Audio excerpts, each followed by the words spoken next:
Okay, Svho and a SHO shell, FZR. Anyway, supercharged. Intercooler is missing at the moment, and there's a good reason for that. It actually had a hole in it, and it was leaking water in the inlet. So when the boost came on, the engine would break down. So over 6,000 RPM, oh, forget it. Idle's fine, runs fine. You try to go over 6 grand, it was hit and miss. Sometimes it would, but 1 out of every 20. Then it got to 1 out of every 30 times you went to give it to it. Wouldn't go past 6,000. So the water would build up in the bottom of the intercooler, and when you go to give it to it, it'll all shoot through and make it die. But if this isn't your problem, I would look at spark plug gaps. Alright, so 32 thou, that's what they recommend, or some go a bit lower. 28, but the rule of thumb is do not go below about 21 thou on a spark plug.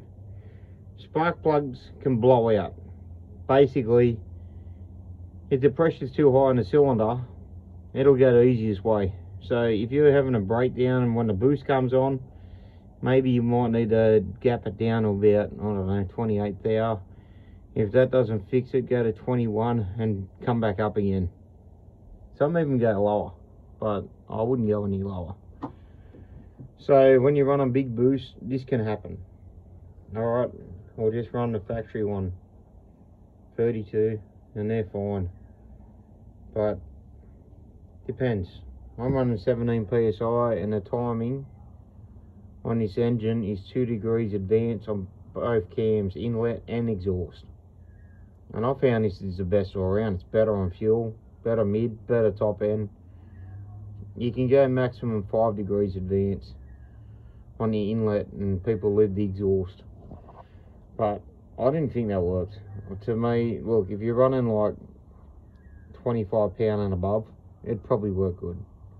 And guys who are running like 30, 40 pound, they do run that setup. But for 17 PSI, I recommend just running 2 degrees advance on both.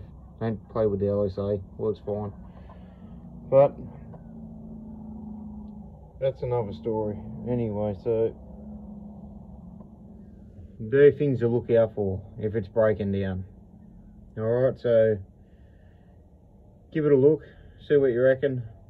And intercooler, yeah, it can leak internally. It can be very fine. But what was happening, it roughs out the throttle body. I've replaced that. It wrecked the map sensor. So anything to do with vacuum or water in the inlet manifold was just getting destroyed, anything electrical.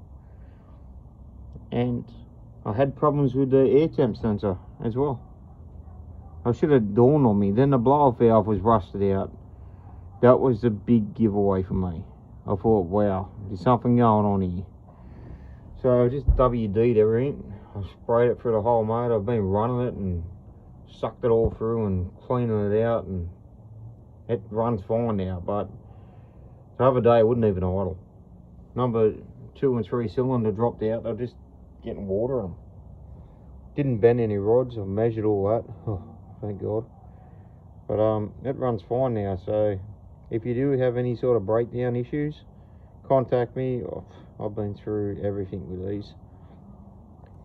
Number 2 and number 3 cylinder, if you take the lead off when you're running and it not really making any difference, can be cam lobes worn, but the most common thing is throttle body. Throttle body's gone. And as soon as I changed the throttle body, bang, them 2 cylinders were back up and firing. Bizarre stuff. Anyway, I've got heaps of other videos you can have a look at, but I'll be doing more ride plates and bits and pieces, what to do and how to get them up and running. Anyway, I hope it helps you out.